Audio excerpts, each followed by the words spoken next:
दूध लाया हूँ। बाद में पी लूंगी। अभी पीना होगा। तुमने प्रैक्टिकली खुद ही करके दिखा दिया कि तुम किस तरह से बात करते हो। जाहिल इंसान हूँ। कोई एतराज है तुम्हें? बिल्कुल है। मुझे लगता है कि तुम हमारे बेबी से भी इसी तरह पेश आओगे। अपने बच्चे को कैसे संभालना है ये तुमसे बेहतर जानता हूँ। तुम फिक्र मत करो। जिहान, मेरा शेर। अल्लाह का शुक्र है कि तुम सही सलामत हो बेटा। एक नई जिंदगी मिल गई मुझे। एक तरफ मेरे ख्वाब और एक तरफ मेरे अपने।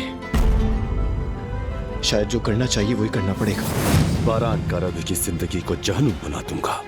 बारान कारबे का बाप मौत का मजा चखेगा। बस थोड़ा सा इंतजार शाहिद, बस थोड़ा सा।